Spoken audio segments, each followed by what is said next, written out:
வந்து சம்பள கவர் என்கிட்ட வரும். அதுக்கப்புறம் யார்கிட்ட போவோம்? கல்யாணம் ஆன முதல் மாசமே அங்க போயிடுது. அம்மா வீட்டுக்கு போறத பத்தி பிரச்சனை இல்லை. ஆனா அங்கே வந்து என்ன பண்ணிடுவாங்க, இன்ஜெக்ஷன் ஏற்றி அனுப்பிடுவாங்க. இந்த மாதிரி மாமியார் ஒரு வழி பண்ணிடு போடும் ஓடியாரா தூக்க கடைசி வரலாம். அப்ப நம்மளுக்கு கோவம் வருதுல்ல. எந்த தாய்க்குமே பொண்ணுக்கு அப்புறம் தான் சார் வரும். அவ்வளவுதான், அதானே உண்மை. உங்க குடும்பத்தோட பழக்கங்கிறது இன்னும் உங்க மருமகளுக்கு எது வரல? சுத்தமா எதுவுமே செய்யறது இல்லையா? அப்புறம் எந்த இந்த பழக்கெல்லாம் வர்றது? உங்கள் உலகத்தில் உங்கள் மகன் எவ்வளவு முக்கியம்? எனக்கு உயிரே முக்கியம் தான் இல்லன்ற மாதிரி இல்லைங்க. லைக் நானும் ஒரு காலத்துல நல்லா தான் பேசிட்டு இருந்தேன். பட் நான் பேசுறது அந்த இடத்துல எனக்கு ரெஸ்பெக்ட் இல்லைன்னு தெரிஞ்சிச்சு. எவ்வளவு வருத்தமா இருந்துச்சு ஷூடைய கயிறை கட்டி விடுறாரு அப்படின்னா? அது எனக்கு பார்க்கவே முடியலைங்க. அப்படியே கோர்த்து கொடுத்து போட்டு. எது வலிக்கிறது? காலையில எழுந்து கொண்டாடி தோசை சுட்டு தரான், மனசு வலிக்குது. இந்த வீடியோவில் வரும் வீடியோக்கள் மற்றும் மீம்ஸ்கள் அனைத்தும் சிரிப்பதற்கு. அதை மீறி உங்கள் மனதை புண்படுத்தி இருந்தால் உங்க வீட்டு பிள்ளையா நினைச்சு எல்லாரும் என்னை மன்னிச்சிருங்க. வெல்கம் டு நீயா நான் அனைவருக்கும் கோபிநாத்தின் அன்பு வணக்கம். ஒரு காலத்துல இங்க கூட்டு குடும்பம் நிறைய இருந்துச்சு. அதுக்கடுத்த ஒரு காலகட்டம் அப்படிங்கிறது இன்னைக்கு நியூக்ளியர் ஃபேமிலிஸ் அப்படிங்கிற லெவலுக்கு அதிக அளவுக்கு போயிட்டாங்க. அந்த கூட்டு குடும்பத்தை பிரிக்கிறதா தான் நான் ஸ்பெஷலிஸ்ட். இப்ப இந்த ஷோஸ்லயே வந்து நிறைய பேர் சொல்லிருக்காங்க, எங்க வீட்டுல கல்யாணம் நிலையில சொல்லி தான் அனுப்புனாங்க, போயிட்டு கொஞ்ச நாள்ல எப்படியாவது கூட்டு குடும்பத்துல இருந்து கிளம்பி நீ தனியா புருஷனை கூட்டிட்டு போயிருமா. நீ கேக்குறத பார்த்தா நீயே சில்லறையா வாங்கிட்டு நீயே ரூட்டை போட்டு கொடுப்ப போல இருக்கு. இன்னைக்கு நீங்க மாமியார்கள் அப்படின்னா ஒரு காலத்துல நீங்க மருமகள் தான். இன்னைக்கு மருமகளை உட்கார்ந்து இருக்கக்கூடிய நீங்க நாளைக்கு மாமியார் ஆகத்தான் போறீங்க இல்லையா? பொதுவா நீ அந்த மாமியார் மருமகள் இந்த மாதிரி டாபிக் எடுக்காது. அதை கொஞ்சம் உள்ள போய் பாப்போமே அப்படிங்கறதா இந்த ஷோ. மருமகா மாமியார மாடு முட்டணும் நினைக்கிறதும், மாமியார் மருமகளை குளத்துல பிடிச்சு தள்ளி விடணும் நினைக்கிறதும் அப்படிங்கறதா இந்த ஷோ. எந்த வேலை உங்கள் பிள்ளை திருமணத்திற்கு பிறகு செய்யும் போது மனசு வலிக்கிறது? நான் இப்படி வளர்த்த பிள்ளை இதை செய்யறானே பாவம். உங்க மனசுல இருக்கிறதெல்லாம் வந்து கொட்டுங்க, வந்து உங்க கருத்துக்களை பகிர்ந்துக்கங்க. சேலை கட்டி விடுவான். அவ்வளவு அழகா கீழே உட்காந்து அந்த ஃபிளீட்ஸ் எடுப்பான் பாருங்க. பட் அதை நான் ரசிப்பேன் தான். பட் அது வந்து ஒரு செய்யறது ஒரு இதா தான் இருக்கும். அவ்வளவு அழகா அவளுக்கு வந்து அந்த ஃபிளீட்ஸ் இருடி சரியா வரல இருடி அப்படின்னு சொல்லி அதை கரெக்டா எடுத்து பொண்டாட்டி சொன்னா கேட்கணுமா? பொண்டாட்டியே தெய்வமா தெய்வம். ஆனா உள்ளுக்குள்ள புள்ள வந்து முட்டி போட்டு உட்கார்ந்து புடவை கட்டி ஆச்சரியமா இருக்கு. நம்ம குழந்தை இது செய்த இந்த வேலை அப்படின்னு சொல்லிட்டு இதெல்லாம் பொறுமையா இருந்து பாக்குறதுக்கு நீ வேணா மகாத்மா இருக்கலாம், என்னால முடியாதுடா. எது வலிக்கிறது? காலையில எழுந்து கொண்டாடி தோசை சுட்டு தரான், மனசு வலிக்குது. யாருக்கு யார் ஆர்வம் சொல்றதுன்னே எனக்கு தெரியல. வீட்டுக்கு வீடு வாசப்படுங்கிற மாதிரி எல்லா வீட்லயும் இதே கதை தான். அவனுக்கு 5-3 அடுக்கா நான் செய்யறேன் அப்படின்ற, ஏன்னா நம்மள சொன்னா எதனா நினைச்சுப்போமோ அப்படின்ற ஒரு எண்ணத்துல நான் சுட்டு தரமா, நீ உக்காந்துக்கோ. செருப்ப காட்டி அவளுக்கு 4 போடு போட்டு வேலை வாங்குறதுக்கு துப்பு இல்ல. இப்ப எல்லா வேலை உக்காந்த இடத்துலயே சென்மா இங்க வா, தேடு பவுடர் ஆடு, குழந்தைக்கு ட்ரெஸ் ஆடு, பெட்டி தூக்கிட்டு வாயா. டேய் சொல்றாங்களே பொடி தூடா. ஒன்னதான் ஏன் சொன்னேன், பெட்டி தூக்கிட்டு வா அப்படின்னு சொன்னா நம்மளுக்கு மனசு வலிக்குது. எழுந்து செய்யக்கூடாதா? மைக் பக்கத்துல என்னவா வேலைக்கார மாதிரி வேலை வாங்குறாங்க, மனசு வலிக்கதான் வலிக்குது. புள்ள பாவம் வேலை பார்த்துட்டு அவ்வளவு கஷ்டப்பட்டு வர்றான், வீட்டுல வந்து வீட்டு வேலை பார்க்கணுமா? என்ன பண்ண முடியும்? அவன் என்ன சொல்றான், என்னமா பண்றது? கல்யாணம் ஆயிட்டவன பொண்டாட்டி பிள்ளைக்கு செய்யாம வேற யாருக்கு செய்ய போறோம்? இதுக்கு முன்னா அவ கக்கிசிய கழுவு சொன்னா அப்பயே நான் ஆசறல அப்படின்றாங்க அவங்க. ஆனா நீங்க ஒரு நாள் உங்க பிள்ளை தோசை ஊத்த விட மாட்டீங்க. நான் விட மாட்டேன். எவ்வளவு உடம்பு சரியில்லைனால நான் தான் எழுந்து செய்வேன் என் பசங்களுக்கு. ஆனா சாப்பாட்டோட பாசம், அன்பு இது எல்லாத்தையும் சேர்த்து பரிமாற தாயால மட்டும் தான் சார் முடியும். எவ்வளவு உடம்பு சரியில்லைனாலும் உங்க பிள்ளை தோசை ஊத்த விட மாட்டீங்க. ஆனா இப்ப அவங்க செய்யறாங்க, பொண்டாட்டிக்கு என்ன பண்ணலாம், செய்யதான் ஆகணும், வேற வழி இல்லன்றாங்களே அவங்கள. வேற வழி இல்லடா கண்ணா, இதெல்லாம் நாங்க என்ன வேணும் நான் செய்யறோம். என் பையன் ஒரு அழுக்கு துணியை டச் பண்ண மாட்டான், கையால தொட மாட்டான், ஒரு பாத்திரத்தை தொட மாட்டான். நான் சொல்லி இதெல்லாம் கிளீன் பண்ணாதான்ப்பா அந்த அழகு பார்க்க முடியும் அப்படின்னு சொல்லி ரொம்ப பிராக்டிஸ் கொடுத்தேன், பண்ண முடியல. ஆனா இன்னைக்கு வீடு கழுவுறதுல இருந்து பசங்களுக்கு ஆய் கழுவுறது வரைக்கும் இவர்தான். அது எனக்கு ரொம்ப மனசுக்கு ரொம்ப கஷ்டமா இருக்கு. ஆனா இப்போ அவனுடைய ரூம்ல இருக்கிற டாய்லெட்டை கழுவுறான். எந்த லெவலுக்கு இறங்கி அடிமட்ட வரைக்கும் போய் அலசுவான். டாய்லெட் கழுவுறான், நல்லா கழுவுறான், அப்பப்ப கழுவி விடுறான். ஐ கழிவுற ரேஞ்சுக்கு கேவலமாயிட்டேடா அப்படின்னா பார்த்தா விட்ட. எந்த வேலையை உங்கள் பிள்ளை இப்போது செய்கிற போது மனசு வலிக்கிறது? சின்ன சின்ன வேலைங்க. அதான் என்ன? அதாவது ஏதாவது எடுத்து வைக்கிறது, போறது. எவ்வளவோ பண்றோம், இத பண்ண மாட்டோமா என்ன? ஒரு வீடு கிளீன் பண்றது, அதெல்லாம் பண்ணும்போது மனசு கொஞ்சம் வலிக்கும். கொண்டாடினா கொஞ்சம் பயமா இல்லைன்னா அடிச்சல போடுவா. வீடு கிளீன் பண்றத பாக்குறப்ப ஏன் சங்கடமா இருக்கு? ஐயோ எதுவுமே செய்யாதவன் இப்படி இதெல்லாம் செய்யறானே. அது காமோ இது காபி. கீமு கீபி தெரியும், அது என்ன காமு காபி. கல்யாணத்துக்கு முன் கல்யாணத்துக்கு போய் வேற பதிலுக்கு உங்க மட்டும் சொல்லலாம். ஷூ கயிறு போட்டு கொடுத்தது எனக்கு ரொம்ப வருத்தமா இருந்ததுங்க. யாருடைய ஷூ? கொடுங்க மருமகளோடது. இவ்வளவு கேவலப்பட்ட ஒரு பொழப்பு தேவையா? வெக்கங்கட்ட பெல்களா. எவ்வளவு வருத்தமா இருந்துச்சு ஷூடைய கயிறை கட்டி விடுறாரு அப்படின்னா? சொல்லுங்க. நெஞ்சமெல்லாம் பொண்ணா இருக்கு தம்பி, மறக்க முடியல. அது எனக்கு பார்க்கவே முடியலைங்க. அப்படி கோர்த்து கொடுத்து போட்டு வேற ஒன்றும் இல்லை. டேய் சப்ப ஃபிகர்ரா அது. இதுகளெல்லாம் இப்படி தலைமையில தூக்கி வச்சுட்டு ஆடாதீங்கடா. அதுல ஏன் அவ்வளவு சங்கடம் உங்களுக்கு? சொல்லுங்க. இல்ல நீங்க பொத்தி வளர்த்த பிள்ளை பொண்டாட்டிக்கு ஷூலேஸ் கட்டி விடுறப்போ மனசுக்கு ஒரு மாதிரி இருக்கும் தானே? நல்ல விளக்கு மாத்தால 4 வாங்குறத விட்டுட்டு இங்க வந்து புலம்பிக்கிட்டு இருக்கிறியாமா? உங்களுக்கு எப்படி இருந்துச்சு அதை நீங்க பார்த்தப்ப? எனக்கு மனசு ரொம்ப கஷ்டமா இருந்தது. என்ன பண்ணீங்க அந்த நேரத்துல? ஒன்றும் பண்ணலைங்க, நான் போயிட்டேன். அட கன்றாவிய எப்படி இந்த மனுஷன் எப்படி ஆயிட்டாரு பாத்தியா? நைட்டு ஜிங்க்ல பாத்திரம்லாம் போட்டுட்டு அவங்க படுக்க மாட்டாங்க, எல்லாம் தேய்ச்சி கழுவிட்டு தான் படுப்பாங்க. அவளை சுத்தம் கொஞ்சம் ஆச்சாரம். இவ்வளோ மருமகளும் வேலைக்கு போகிறதுனால என் பையன் தேப்பான். நான் தைக்கிறேன்னா அம்மா நீ வேண்டான்னுவான். அது கஷ்டமாக இருக்கும். உன் கை பட்ட உடனே இங்க பாத்திரமெல்லாம் வெள்ளி பாத்திரமா மின்னுது தல. கல்யாணம் முடிஞ்சு மருமக வீட்டுக்கு வந்தாச்சு. அது வரைக்கும் உங்க பையன் ரைட்டா. கொஞ்ச நாள் கழிச்சு பையன் கிட்ட சின்ன மாற்றங்கள் ஆரம்பிக்கும். அப்போ உங்க மனசுல என்ன தோற ஆரம்பிக்கும்? மனதில் இருக்கும் பகையை அப்படியே வைத்திருந்தால் அது விஷமாக மாறி உங்களையே கொன்றுவிடும். சின்ன மாற்றம் ஏற்படும் போது உங்கள் மனதில் என்ன தோண ஆரம்பிச்சு? முதல்ல வந்து சம்பள கவர் என்கிட்ட வரும். அதுக்கப்புறம் யார்கிட்ட போவோம்? மனைவி கிட்ட போயிடுது. கல்யாணம் ஆன முதல் மாசமே அங்க போயிடுது. வரும்போது பூனை மாதிரி வர்றாளுங்க, அப்புறம் வேலையை காட்ட ஆரம்பிச்சாளுங்க. முதல் மாசமே எங்க கை மாறி அங்க இருந்து தான் எனக்கு வருது. சரி அதுல தெரிஞ்சுக்கலாம். அது 3 பிள்ளையும் அப்படிதான். அது ஒண்ணும் பண்ண முடியாது. பிள்ளைய மாத்திடுறாளுங்க. எது கல்யாணமே பண்ணக்கூடாது போல. உங்க குடும்பத்தோட பழக்கங்கிறது இன்னும் உங்க மருமகளுக்கு எது வரல? சுத்தமா எதுவுமே செய்யறது இல்லையா? அப்புறம் இந்த பழக்கம் எல்லாம் வருது? எதுவுமே செய்யறது இல்லையா? மொத்தமா ஒரே வார்த்தையில சொல்லணும்னா சுத்த வேஸ்ட். வருவாங்க நைட்ல 2 தோசை அந்த மாதிரி சூடா சாப்பிடணும். அதனால 2 தோசை சுடுறதுக்குள்ள டமா டிமில் தூக்கி போட்டு நானே வரதாக்குது. 10 மணிக்கு நானே தோசை சுடுறதாக்குது. ஏமா நான் சுட்டு தரேன், உட்கார வேணாம் வேணாம் நானே சுட்டுக்கிறேன். அப்படி இப்படின்னு அப்பே ஒரு போர்க்கெல்லாம் நடந்துருவாங்க. கோபத்துல அவன் அடிக்க என்ன அடிக்க அவன் அடிக்க நீ திருப்பி அடிக்கிறதே இல்லையா? அதெல்லாம் நடக்கிற காரியமாங்க டெய்லி. அப்புறம் எங்க இருந்து நம்ம இதுக்கு அவங்க வர்றது? சமையல் பக்கமே போறது கிடையாது. என் புள்ள வந்து நல்லா சாப்பிடுவோம். மீன் கறி. அடங்கப்பா என்ன இந்த தீனி திங்கிறா? இந்த மாதிரி ஐட்டம் தான் அவனுக்கு பிடிக்கும். அந்த சாம்பார் ஐட்டம் எல்லாம் பிடிக்கும். ஆனா ஒண்ணுமே செய்ய தெரியல. தனியா போறேன்றாங்க. எப்படி செய்வாங்க இதெல்லாம்? கத்துக்கணும்ல. இங்க பாருங்க, அவனுக்கு ஆக்கி போடுறதுக்கெல்லாம் என்னால முடியாதுங்க. அவன் 20-25 தோசை சாப்பிடுவாங்க, 4 ஆமாயில் சாப்பிடுவாங்க. ஆனா பட்டி தான் போடுவாங்க. வேற சோ அவங்க நிறைய குடும்ப பழக்க வழக்கம் கத்துக்கல அப்படின்னு சொல்றீங்க. ஆனா எந்த ஒரு பழக்கத்தை உங்க கட்டாயமா உங்களுடைய குடும்ப பழக்க வழக்கத்தை கத்துக்கணும்னு நீங்க நினைக்கிறீங்க? அப்படி கேளுங்க. இப்ப கேட்டீங்களே நியாயமான கேள்வி. குடும்ப பழக்கம்னாக்கா இப்ப வரவங்க கிட்ட கொஞ்சம் இப்ப யாரோ வராங்க, அவங்க எதை வேணா பண்ணி இருக்கட்டும். நம்ம வீடு தேடி வராங்க, வந்தவங்க கிட்ட என்னங்க வாங்க உக்காருங்க அப்படின்னு சொல்லணும். யாரா இருந்தாலும் அதுதாங்க தமிழர் பண்பாடுங்கிறது. நம்ம கலாச்சாரம். ரிலேஷனா இருந்தாலும் வெளியாளா இருந்தாலும் நம்ம மனசுல 1000 கஷ்டம் இருக்கலாம் அவங்கள பத்தி. அவங்க வந்து உக்காந்து அவங்கள திரும்பி கூட பாக்குறது இல்ல. உள்ள போய் கதவு முடியாது. ஒரு விருந்தாளி வீட்டுக்கு கூட்டு வந்து அந்த பொம்பளைகளை எப்படி தான் மூஞ்சிய கோணே வச்சு பேசுறது? அது தப்பு தானே அது. அந்த மாதிரி இதெல்லாம் வந்து எனக்கு சில விஷயங்கள் பிடிக்கிறது இல்ல. நான் வந்து ஃபுல்லி டிபெண்டன்ட் எங்க ஆண்டி தான். என்னோட அம்மா சைடு கிடையாது. நாங்க லவ் மேரேஜ்ன்றதால இன்னும் அவங்க என்னோட டச்ல கிடையாது. இந்த காதலுக்கு டிஸ்டர்பா இருக்கிறதே இந்த அப்பா நாய்கள் தான். ஃபுல்லி டிபெண்டன்ட் இவங்க தான். என் குழந்தைய பாத்துக்கிறதா இருக்கட்டும், எனக்கு சாப்பாடு ஆஷி சைடு எனக்கு சமைக்க தெரியாது. எனக்கு எல்லாம் செய்து ஆண்டி எனக்கு இது வேணும் ஆசையா சாப்பிடணும் கூட அவங்கள தான் நான் கேட்பேன். வெள்ளப்பணியாரம் பண்ணுவியா? நீ நாளைக்கே சுட்டு தரணும். அதுக்கு என்ன இன்னைக்கே சுட்டலாமுங்க. அந்த அளவுக்கு உரிமை எடுத்துக்கிறது உண்டு. பட் என்னோட ஒரு கஷ்டம் என்ன, எங்க ஆண்டி நான் உரிமை எடுத்துக்கிறேன். பட் ஆனா எல்லாரும் யாரும் வந்து திடீர்னு வந்து கூப்பிட்டு போறது. சொந்தக்காரங்க தொல்லை தாங்க முடியாம தாண்டா 8 கிலோமீட்டர் தள்ளி வந்து நடுக்காட்டுல வீடு கட்டியிருக்கேன். நான் இப்படி குழந்தைய வச்சு தனியா இருப்பேன் அந்த டைம்ல. சோ எனக்கு அதெல்லாம் ரொம்ப கஷ்டமா இருக்கும். சோ அதனால எனக்கு வந்து அந்த என்டையர் இதுவே பிடிக்காது. அவங்களாவது பெரியவங்களா யோசிக்கணும். பைத்தியக்காரப்ப எதுக்குடா வரீங்களா? போடா அப்படி போடா. எப்படி அந்த பொண்ணு தனியா இருக்கும்? அந்த பொண்ணு டிபெண்டன்டே இவங்க தான். சோ இவங்கள கூப்பிட்டு போனா அந்த பொண்ணு எவ்வளவு ஃபேஸ் பண்ணுவா problem. Any problem? Daily problem, different problem. என் ஹஸ்பண்ட் நைட் ஷிஃப்ட். அதெல்லாம் கொஞ்சம் அவங்கள இமேஜின் பண்ணணும். எப்படி அந்த பொண்ணு தனியா இருக்கும்ன்றத ஒரு சின்னதா யோசிக்க மாட்டாங்க. உங்க சந்தோஷத்துக்கு எடுத்த ஒருத்தர் உங்க வீட்டுக்கு வரப்ப நான் ஏன் கூப்பிடணும்? நான் ஏன் கூப்பிடணும்னு கிடையாது. அடுத்த தடவை நீ இந்த வீட்டுக்குள்ள வந்த உன் தலையில தீய வச்சிருவேன்.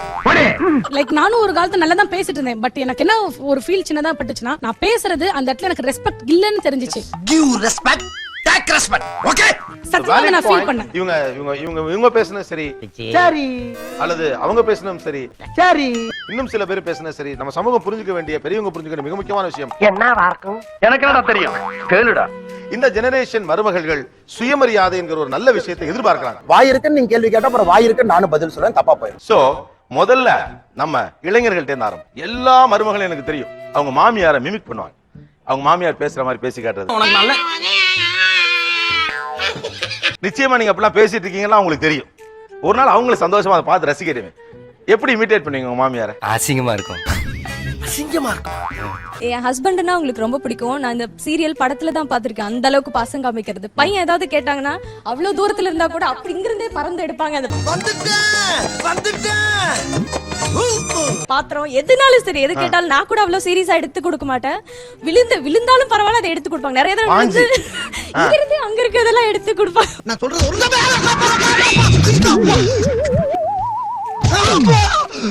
விழுந்து எத்தனை தடவை தூக்கி விட்டுருக்கோம் நாங்க. நிறைய தடவை விழுவாங்க. கட்டில எல்லாம் அடிபட்டிருக்கு. பயங்கரமா இங்கிருந்து அங்க எடுப்பாங்க. தாய் பாசங்கிற பேர்ல ரவுடிசமே பண்ற அடங்கு. அது பையன் கேட்டா மட்டும்தான். அது ரைட்டு தான். அப்புறம் நீங்க கேட்டுக்காம விழுக முடியும். ஓஹோ, இததான் விழுந்து விழுந்து கவனிக்கிறதுமாங்களோ. எங்க வீர வாழ்க்கையில இதெல்லாம் ரொம்ப சகஜம். பாத்திரம் தொலைக்கிட்டே இருப்பாங்க. யார் வந்தாலும் பாப்பாங்க. ஆனா டக்குன்னு உள்ளவான்னு சொல்ற மாட்டாங்க. அங்கிருந்து யாராவது வராங்களான்னு சைடா இப்படி பாப்பாங்க. நான் நல்லா பண்றனோ இல்லையோ, ஆனா நீ நல்லா பண்ற. வேற வேற வேற லைக் எதுனா கேட்போம், எதுனா கோவமா இருந்தாங்கன்னா இல்ல லைக் சில்லி ஜோக்ஸ் இப்படி பண்ணுவாங்க. வாய் வாசப்படி வரைக்கும் போயிட்டு வருது. எங்க ஆண்டி இப்ப மார்க்கெட் எல்லாம் போனீங்கன்னா அந்த கூடை ரொம்ப சைல்டிஷா வந்து கூடை இப்படி வச்சுக்கிட்டு ஒரு கையில ஐஸ்கிரீம் வாங்கி சாப்பிட்டுட்டு இருப்பாங்க. என்னோட கேட்பாங்க, என்னம்மா சாப்பிடுறியா அப்படின்னு. நான் ரொட்டீன் நல்லா சுத்தி பார்த்துட்டு இல்ல இருக்கட்டும் ஆண்டி வாங்க போலாம் அப்படின்னு. இங்க ஒரு பேக், கையில ஒரு ஐஸ்கிரீம். நீ கொஞ்சம் சாப்பிடு. எது நான் சாப்பிடவா? எனக்கு அவன போய் உன்னை பாக்க வச்சு சாப்பிட்டா வயிறு வலிக்கும். இதுவே ரோட்ல வந்துட்டு மாம்பழம் வேணுமாமா, லைக் அது அந்த இடத்துலயே வாங்கி அப்படியே சாப்பிடணும். தெரியலையேமா. இது ஆக்ஷன். இவனோட நடவடிக்கை வெளியில விட்டு பாருங்க, நல்லா சிரிக்கிறான் பாருங்க. நல்ல ஆக்ஷன் பண்ணுவான். அந்த ரொம்ப நார்மலா இருக்கிறது எனக்கு ரொம்ப ரொம்ப பிடிக்கும். லைக் ரொம்ப ஸ்ட்ரெயிட் ஃபார்வர்டு. அதே மாதிரி அவங்க டோன் கூட பாத்தீங்கன்னா வச்சுக்கோங்களேன், ரொம்ப ஹை டோனா இருக்கும். கூப்பிடுறது காது கேட்கல உனக்கு. அவங்க எங்க வீட்டுல பெரியவங்க இருக்காங்க, அவங்க எப்படி கூப்பிடுவாங்க வேணாமா அப்படின்னு. சோ அது கூட அவங்க வந்து ஒரு சின்ன விஷயம் வேணா கூட அவங்க வந்து சைலண்டா இருக்கக்கூடிய கேரக்டர்லாம் கிடையாது. கழுத்துல ஆபரேஷன் பண்ண பண்ணி மாதிரி குதிச்சிட்டு இருக்கறேன். அவங்க கூப்பிடுற மாதிரி நீங்க அவங்கள கூப்பிடுங்க, எப்படி இருக்கும் பாப்போம். ரேணுகாமா கொஞ்சம் வாங்க இங்க. இதோ வந்துட்டேன். மார்க்கெட்ல அப்படிதான். ஆக்சுவலா நாங்க தனியா பிரிஞ்சிட்டோம்னு வச்சுக்கோங்களேன், அங்க இருக்கோம் குழந்தைய வச்சுட்டு அவங்க நின்னுட்டு இருந்தாங்கன்னா எங்கம்மா போனீங்க இதை தூக்குங்க எல்லாரும் she is very practical. சூதுவா தெரியாம வளர்ந்துட்டு என்ன பண்ண சொல்றீங்க? சூதுவா தெரியாதா? சரி, ஒரு வீக்லி ஒன்ஸ் வெளிய போவோம். வெளிய போனா ஏதாவது சாப்பிடுறீங்களா வேணுமான்னு சொல்லிட்டு எனக்கு கொய்யாப்பழம் வேணும், எனக்கு அது வாங்கி தரியா அப்படின்னு ஒரு குழந்தை மாதிரி கேட்பாங்க. இன்னுமா இதுகளை திங்கிற? ஆமாண்ணே, சின்ன வயசுல இருந்து பழகி போச்சுனே. எனக்கு கொய்யாப்பழம் வாங்கித்தா, எனக்கு மாம்பழம் வேணும், எனக்கு பூ வாங்கி கொடுக்கறியா அப்படின்னு ரொம்ப இதா கேட்பாங்க. ரொம்ப ஆசைப்பட்டு கேட்பாங்க. அவளும் பெண் தானே, அவளுக்கும் அச்சம் மனம் நானும் இதெல்லாம் இருக்கத்தானே செய்யும். எங்க அத்தை கூப்பிடுறதே நல்லா இருக்கும். இனி வாணின்னு செல்லாம கூப்பிடுவாங்க, பசங்களை எல்லாம் தொறான்னு கூப்பிடுவாங்க. நம்ம டிவில ஏதோ ப்ரோக்ராம் ஓடிட்டு இருந்துச்சுன்னா இவங்க முகத்தை வச்சு அங்க என்ன நடக்குன்னு கண்டுபிடிச்சிடலாம். என்னடா சொல்ற? ஆமாண்ணே. நீயா நடந்தா வீட்டுல ஒரு நீயா நான் நடக்கும் அப்படி சொல்லு கோபி. என்ன பண்ணுவாங்க? அப்படி சொல்லு கோபி, கரெக்ட் அப்படின்வாங்க. அவ்வளோ பெரிய காமெடி இல்ல இது. அது மாதிரி சீரியல் எதுவும் பார்த்துட்டு ஏதாவது அவங்களுக்கு கத்தடிக்கான ஒரு சீன் வந்து யாராவது இறந்துட்டு போயிட்டோம் ஐயோ அப்படின்னு அவங்க தலையாட்டி ஆட்டி பார்த்துட்டு இருக்கிறது நாங்களாம் உட்காந்து கண்டுபிடிச்சிடலாம். சின்ன வயசுல இருந்து அப்படியே ஊறிடுச்சு. அப்ப அதை ஒண்ணும் செய்ய முடியாது. உங்களெல்லாம் அவங்க இமிடேட் பண்ணாங்கல்ல, அவங்க பண்றதை நீங்க இமிடேட் பண்ண முடியுமா? ஓ தாராளமா. அதுக்காக தான் காத்து நிக்கிறேன். நான் கதியாவறான் பாரு. பாருங்க அத்தை, ராஜ் இந்த டயலாக் வந்து ஒரு டெய்லி வரும். ராஜ் எப்ப பாருங்க அத்தை. யார் மாதிரி ராஜி? ரீ ரெக்கார்டிங் இல்லாம பார்த்தா ரிச்சாகார மாதிரியா இருக்கிறான். பாருங்க அத்தை, அந்த கண்ணு அப்படி மூஞ்செல்லாம் அப்படி வந்துரும் அவளுக்கு. அவ்வளவு அழகா பேசுவா. அந்த சொல்ற டயலாக் மட்டும். ஆளே உங்க அவ்வளவு பேர் காலி பண்ணிட்டாங்க. பாப்பம்பட்டி அணி மிகவும் பரிதாபகரமான நிலையில் உள்ளது. கோவா போயிருந்தோம். அந்த அதுல வந்து நாங்க உட்காந்து இருக்கோம். அந்த இது என் பையன் உள்ள போயிட்டான், இவளை கூப்பிடுறான். அவன் நடந்ததை இப்ப வரைக்கும் எங்களுக்கு காமெடி. கண்டிப்பா பிளாஷ்பேக் போட்டே தீரணும். என்ன நடந்துச்சுன்னா மைக் வச்சு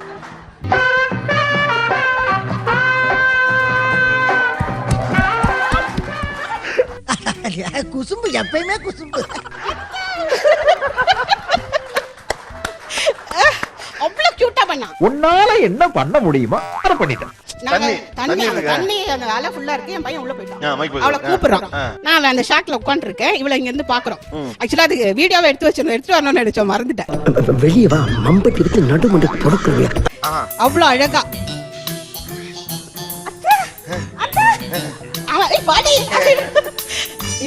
டைம் பாஸ். என்ன டைம் பாஸா? ஆமா, உங்க கூட இருந்தா டைம் போறதே தெரியல. அந்த ராஜ் பாவம் எல்லாத்துக்கும் ராஜ் ஆமா கட்டினதுக்கு அவர் தானே எல்லாத்தையும் கேட்கணும். மத்தளத்திற்கு 2 பக்கமும் அடி என்பதை போல இருக்கிறது என்னுடைய நிலைமை. காலையில வேலைக்கு போயிட்டு நைட்டுக்கு தான் வரும். வந்தா குழந்தை ஆசையா தூக்கலாம் கொல்லலாம் அதெல்லாம் கிடையாது. வந்தவன பட பாட்டிட்டா காலையில இருந்து நான் தான் வச்சுனுங்க. அங்க குழந்தைங்க எல்லாம் அமனத்தோட கிடக்குது, இங்க இருந்து புது பொண்ணு மாதிரி மினிக்கிட்டு இருக்க பாட்டிக்கிட்டா. அப்புறம் என்ன அப்பா வரும் கால அவரு கூட அந்த வர சொல்ல அந்த குழந்தை தூக்குனா உள்ள போய் கதவு மூடனா அந்த குழந்தை கதவு தட்டினா கூட திறக்காது. வரத்துக்கு ஒரு அவர் ஆகும். பா வந்துச்சு யாரும் அப்படி பண்றேன் கண்ணுருங்க ஆண்டி. இப்ப வந்தவன குழந்தை தூக்க முடியுமா? உங்களுக்கு என்ன தெரியும்? காலையில இருந்து நான் கஷ்டப்பட்டு வரேன். கை வண்டி இருக்கியா, வண்டி தண்ணியா, ரிச்சா ஓட்டினியா, மூட்டை தூக்குனியா, என்னடி வளர்த்த அப்படின்னு ஓடியாரோ ஆனா குழந்தை தூக்காது கடைசி வரலாம். அப்ப நம்மளுக்கு கோவம் வருதுல. ஒரு நாளைக்காவது பெத்த பிள்ளைக்கு குண்டிய கழுவி குளிப்பாட்ட சொல்லுங்க பாப்போம். ஏதாவது நாம சொல்லி எப்படி சொல்லுவாங்க அந்த குழந்தை எப்படி சொல்லுவாங்க? குழந்தையா போடா பாட்டிடா. இப்பதான் வந்துருவா பின்னாடியே பின்னாடி 1.5 வயசு குழந்தை. அந்த குழந்தை தூக்கிறதுக்கு அவ்வளவு கஷ்டம். இவளுக்கு என்னமோ பிறக்கும் போதே கிளியோபாட்ராவா இருந்த மாதிரியே தூக்கி இடுப்புல வச்சு நான் பார்த்ததே கிடையாது இன்ன வரலாம். ஆமாங்க, இதுல காமெடியும் இருக்கு கம்ப்ளைண்டும் இருக்கு. மொத்தத்துல அவளை லேடி இல்லடா, 1ஆம் நம்பர் கேடிங்க. அடுத்து அங்க உங்கள் மருமகளை இமிட்டேட் பண்ணோம். அம்மச்செல்லாம் என்னடா ஆச்சு? ரொம்ப கஷ்டப்பட்டு சொல்லிட்டு இருப்பா. ஏன்டா அப்படி பண்ற? அப்படி பாத்துறா என்னடா இழுவ வலுவா இருக்கு. அது குழந்தை சாதாரணமா செய்யற விஷயத்த என்னடா பாத்துறா என்னடா. நல்ல சிரிங்க ஜாங்கிரி, நல்ல சிரிங்க. நோடி சொல்லும். ஏன் இது என்ன பெரிய மலையான விஷயம் மாதிரி இப்படி பேசுறாளே அதனால சிரிப்பேன். ஆரம்பமே அசத்து தூள் கிளப்புறாங்க மாமியார்கள். ஆட்ட திசை திரும்புது. அவள வேற ஸ்டடி மைண்டோட விளையாண்டு நம்ம டீமுக்கு வெற்றியை தேடி கொடுங்க. என் மருமகள் என்ன சொல்ல அப்படின்னா காதல சொல்லு. காலை எந்திரிச்சு வந்துட்டா காஃபி ரெடியா அதான் கேட்பாங்க. ஓ உங்ககிட்ட? ஆமா காஃபி ரெடியா.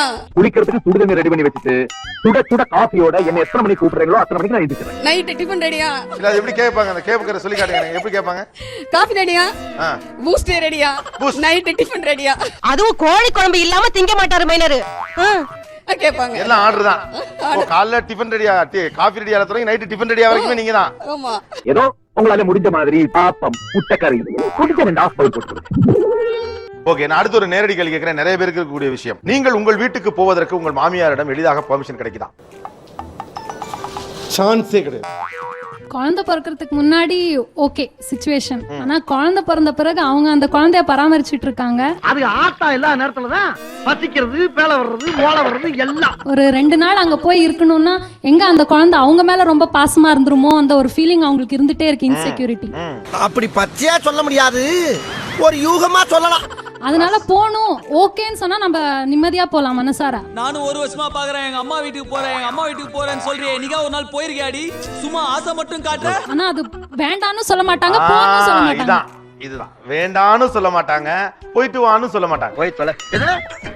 போய் தொலையா நாங்க போவோம், இங்கே பாய வச்சு கூட மல்லாக்க படுப்போம். இந்த மாதிரி ஒரு சிச்சுவேஷன் வரும்போது நம்ம ஃபேஸ்ல கரெக்ட்டா ஃபைண்ட் அவுட் பண்ணலாம் அவங்களுக்கு நம்ம போறது பிடிக்கல. எப்பரா என்ன பத்திர எல்லா விஷயத்தையும் மிக தெளிவா புரிஞ்சு வச்சிருக்க நீ. அம்மா வீட்டுக்கு போறத பத்தி பிரச்சனை இல்ல. ஆனா அங்க என்ன பண்ணிடுவாங்க, இன்ஜெக்ஷன் ஏத்தி அனுப்பிடுவாங்க. இந்த மாதிரி மாமியார் ஒரு வழி பண்ணிடு. மொத்தத்துல அவளை லேடி இல்லடா, 1ஆம் நம்பர் கேடிங்க. கைக்குள்ள வச்சுக்கோ, புருஷனையும் கைக்குள்ள வச்சுக்கோ, அவளையும் கைக்குள்ள வச்சுக்கோ. எப்பவுமே நடக்குமா? அது அந்த பயத்தினாலதான் அவங்க அந்த அந்த பக்கம் அனுப்புறதுக்கு கொஞ்சம் யோசிக்கிறாங்க. இந்த கல்யாணமான பொண்ணுங்களுக்கு பிரச்சனையே மாமியார் கொடுமையில கிடையாது. பிரச்சனை என்னன்னா அந்த பொண்டாட்டிகளோட அம்மா தான். அந்த யோசனை இப்ப கேட்டீங்களா என்ன பயம் அப்படின்னு, இந்த பயம் தான். மருமகள் போறது மாமியாருக்கு பயமா இருக்கும். அவங்க ஏதாவது சொல்லி கொடுத்து அனுப்புவாங்களோ?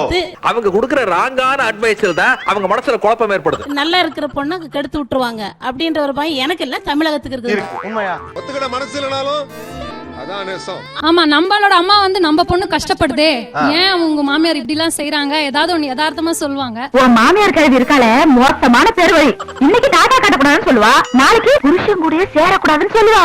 நம்மளுக்கு ஆமா நம்ம மாமியார் தப்புதாங்கிற மாதிரி தோணும். அது போய் நம்ம ரியாக்ட் பண்ணுவோம், அது இருக்கதான் செய்யும். மாமியார் மருமகளை பத்தி எத்தனை மெகா சீரியல் எடுத்தாலும் நீங்க திருந்தவே மாட்டீங்களா? பட் ஆனா இந்த ஸ்டாண்ட்ல அம்மாக்கள் மாறிதான், வேற வழி இல்ல. எதை வச்சு அப்படி சொல்றீங்க? நீங்க இருந்த காலகட்டத்துல இருந்த அந்த பிள்ளை அப்படியே இருப்பான் கடைசி வரைக்கும். அவன் பிறந்த போது அந்த வீட்டில் எப்படி இருந்தானோ அவன் இறக்குற வரை அவன் அப்படியே நீங்க மெயின்டைன் பண்ண முடிஞ்சிச்சு.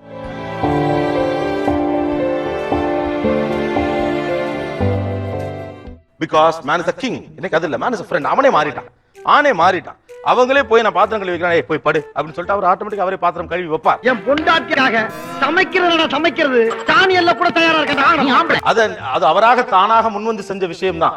ஷூலேஸ் கட்டி விடுறதும், நீங்க ஷூலேஸ் கட்டி விடுறீங்களா இல்லையான்னு காலை தூக்கி எந்த பொண்டாட்டியும் காட்டல. யோ வந்து ஷூலேஸை கட்டி விடியா. But he likes it. என் மனைவி வெளியில போறப்ப பெர்ஃபெக்ட்டா இருக்கணும். என் பொண்டாட்டி ஜம்முன்னு இருப்பான், வெளியில சொன்னா அவருக்கு ஒரு சின்ன பெருமிதம் இருக்கு. கொத்தடிமை கால கழுவி தண்ணியை குடிக்கல உண்மைதான். அவருடைய மனைவி ஒரு டிப்ளமேட்டிக் லுக்கோட வெளியில பார்க்கறப்ப அவர் கர்வமா இருக்கு, சந்தோஷமா என்ஜாய் பண்றாரு அவர். என் பொண்டாட்டி பௌத்திரத்துல நீங்க முன்னால போ, உங்க கணவர் முன்னால போனப்போ 4 அடி விட்டு நீங்க பின்னால போன காலம் மாறி. அந்த சப்ஸ்கிரைப் நிகழ்ச்சியில் கலந்து கொண்ட அனைவருக்கும் நன்றிகள். மீண்டும் ஒரு சந்தர்ப்பத்தில் சந்திப்போம். நன்றி, வணக்கம். எனக்கு இந்த திறமை ஒவ்வொரு திறமையும் இருக்கு. எல்லாரும் எல்லா சேனலையும் பார்க்கணும். இந்த அதுமே நண்பர்கள் சின்ன சேனல் எதா இருந்தாலும் அது கொஞ்சம் ஆதரவு கொடுங்க.